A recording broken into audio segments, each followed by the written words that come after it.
Hello everyone and welcome to a brand new video here on the channel. Today I am in Louisiana in the city of New Orleans and we are going to be exploring the what is said to be a fantastic complex, the National US National World War II Museum here in New Orleans. And oh my goodness, this is a complex and a half.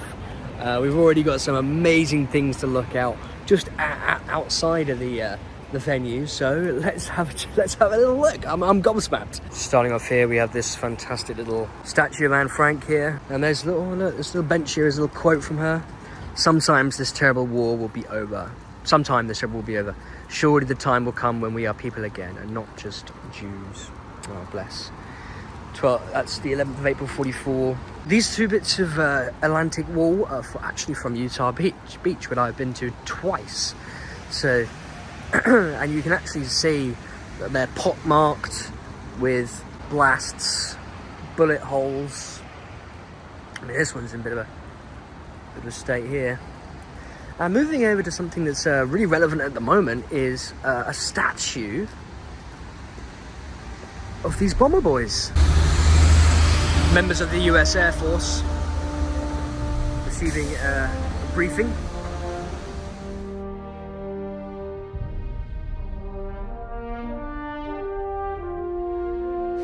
Let's go on and go down here a little bit, shall we? So here we have a little plaque. That's the Day of Infamy speech from FDR there, that was given on December 7th, the day that the Japanese attacked Pearl Harbor. And here's the man himself. There he is. Of course, he wouldn't live to see the end of the war. He died a few months before the war ended and was then usurped by Harry S. Truman. Something really cool, which I think is worth noting, is this place is the Higgins Hotel.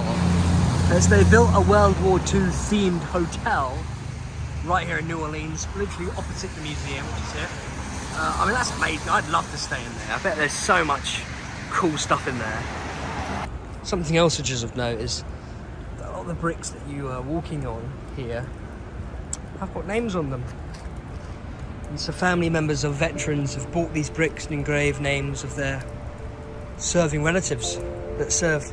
And these bricks are strewn right across this road, and there are some more down there and further up that way.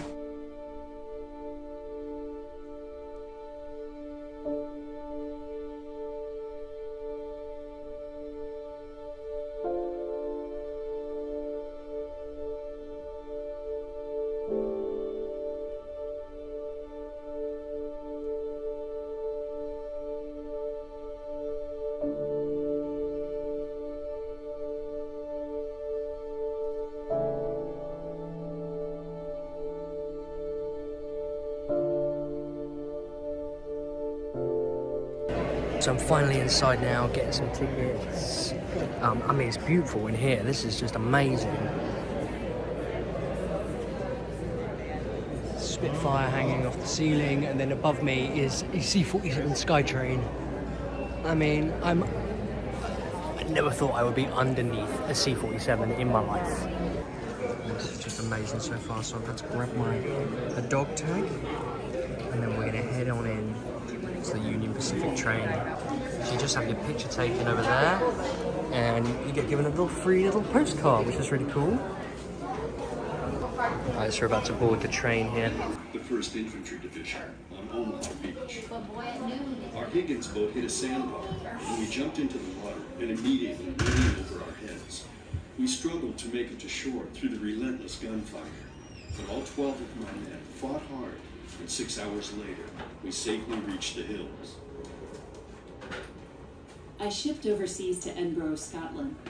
We had to be in good shape, so we trained by walking and hiking with all of our gear. We met our first patients, British soldiers who had been wounded in the North Africa campaign. Treating these men prepared us for what bombs, bullets, and shrapnel can do to the human body. I wrote about what was really going on in North Africa because I thought Americans didn't have an accurate view of the situation. It was not all strawberries and cream. So just heading into the Go for Broke section. This is all about Japanese-American servicemen during the war, detailing their experiences. Really well laid out. I mean, I love these photographs. Absolutely beautiful. These guys. Absolutely beautiful. Just a little known aspect, you know, we always think about the Japanese as the enemy. At the start of the war, especially after Pearl Harbor, a lot of the Japanese families, men, were interred in internment camps all across the United States. But there was a very special unit titled the 442nd, and one of them received the Medal of Honor. It says Medal of Honor right there. Amazing. What a guy. His pack, duffel bag. Really beautiful. Really beautiful. Wow, I love this little Hawaiian shirt here. Brilliant.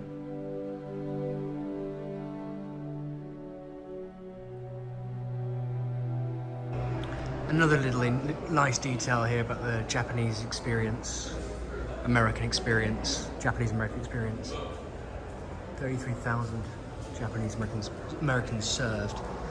These are all of their medals and awards that men accrued, but just look at how many Purple Hearts. Now, the Purple Heart is the award given to a man wounded in combat by the enemy.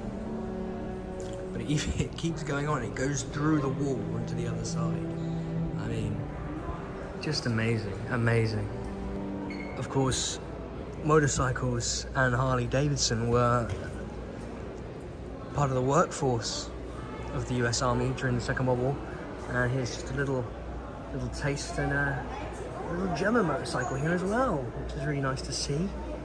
Love it. And there's this fantastic picture of these ground crewmen waving to this B-17 coming into land. Fantastic. The really amazing aspect here is the C-47. I mean, you're never ever going to get as close to a C-47 like this than I am right now. I mean, the hatchway's open. I could get on that and jump out. I mean, oh wow, it's just phenomenal. And down here they've got a Higgins boat, obviously. The Higgins boats were actually built here in New Orleans, which is a really nice connection. We've got a German artillery piece down here as well. We're going to head up, continue on with our adventure here. Oh yeah, I want to add in this as well. This is a really fantastic aspect. So the children of New Orleans really keep this place alive as well, and the memory of the guys that served. So I assume this is all from like schools and stuff. Yeah, schools. And they do lovely paintings and drawings. There's more down there. Really keeps the memory alive. Absolutely beautiful, really beautiful. And there we are. We are at the nose of the C-47, and you can just about see inside the cockpit there. Wow. Let's continue going up and get a better view. There we go. What a phenomenal piece of kit, huh? Got the Spitfire over there. But that's the C-47 right there. Let's zoom out a little bit. Whoa! The Spitfire over there that you can just about see over the wing of the C-47 actually supported the invasion of Normandy, which is really cool. However, it crashed in Marshall, England, and was recovered in '85 and restored. I mean, it's crazy how they can do that kind of stuff. Another angle of the C-47 there, but you don't want to see any more of that. Let's head inside the next pavilion. Okay, so I just got down, finished watching the Beyond All Boundaries 4D experience kind of thing, and it was really, really good. Really good. Really immersive, and yeah, really good experience. I wasn't allowed to film in there, but I was really impressed. So we're gonna have a look at the next pavilion, which is the Arsenal of Democracy.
a hot time in the town of Berlin when the Yanks go marching in.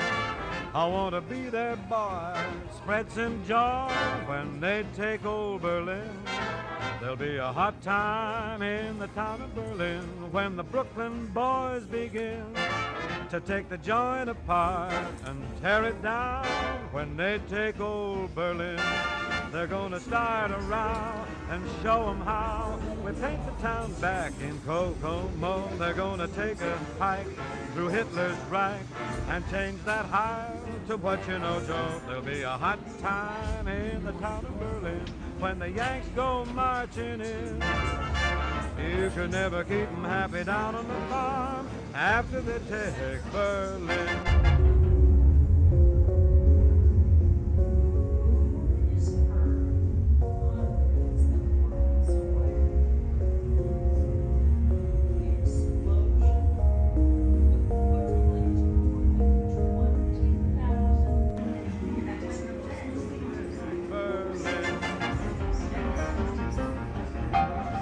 There'll be a hot time in the town of Berlin when the...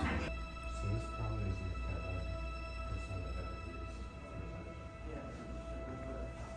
It's not the head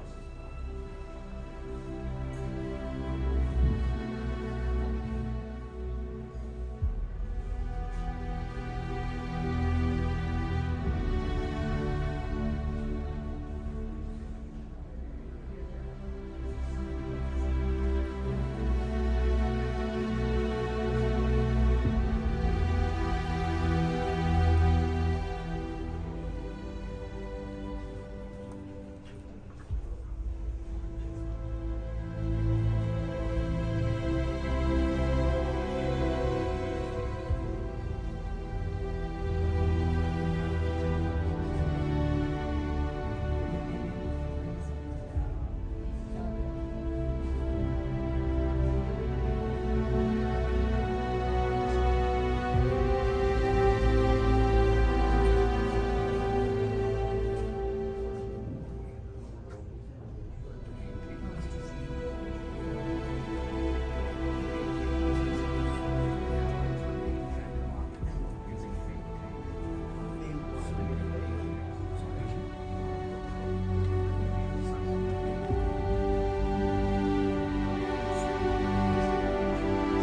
yeah, that was the Normandy Pavilion there. Really, really amazing stuff in there. So informative, but there is a lot to read. So I find myself taking pictures of some of the information boards and saving it for later on my plane journey back home. Some really, really unique items in there as well. It's not just like your regular, guns and equipment, etc. All the items in there are meaningful, and all the items in there have unique stories. Right, on to the next pavilion. And up above me is a German Messerschmitt. Quite a surprise. Starting out in the road to Tokyo, the Pacific Theatre. It's given us the sort of illusion of the deck of the bridge of a US destroyer. Some of the key players in the coming war in the Pacific. So we're currently, look at this, the attention to detail on here on the ship is amazing. On the facade of the ship. Did the switches work? And the switches work. Check it out. That's fun. That is fun. What about the phones? Can I pick up the phone? I can pick up the phone, but it doesn't make any noise. Anyway, on to the next part. It's focusing on Pearl Harbor, I think, a little bit in here. Really interesting stuff here. Look at that. Love that. We've come out here into a massive area now. Got another Coral Sea and amazing bits of kit here. It's a nice modified A2 flight jacket. Showcasing some of the weapons and equipment of the US Air Force in the Pacific. Taking off from carriers, as you can see. Got a dinghy up there. Alright, we're heading on to the next area now. Got men heading into the landing craft for the invasion of Guadalcanal. So let's do it. And here we are. Wow, would you just take a look at this? This is amazing. We are in the jungle in Guadalcanal. Absolutely phenomenal. Some of the weapons that they used. Look at that Thompson there. Just phenomenal.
By 1944,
Alright, so I just finished the Pacific War Theatre, and that was pretty amazing, wasn't it? Just the theming in there, and all of the items were, you know, personal to guys, to men who were on those islands, and just in shock. So we're going to do the next one now, which is the European Theatre.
Casino was the German reconnaissance site. The Allies imagined it to be.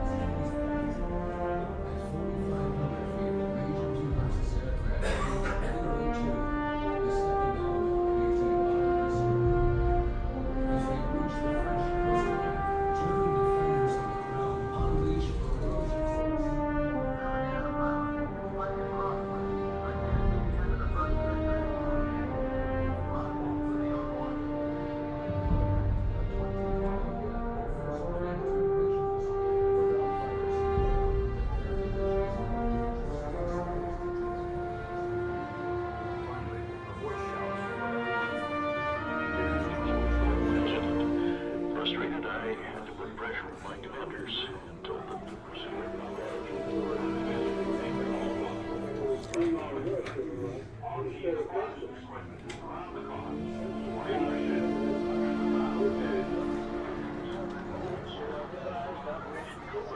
It was a big risk having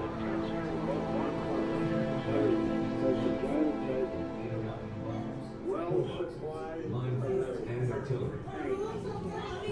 These line coils along the German border like dragon teeth, poised to shred the approaching army.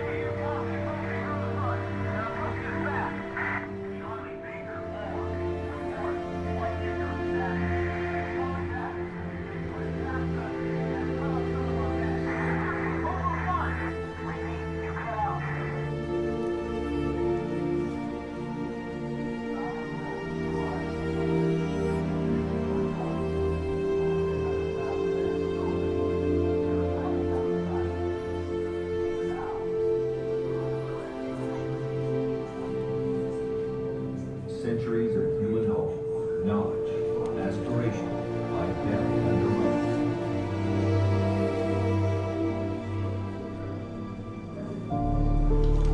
And finally, we come to the end of the war.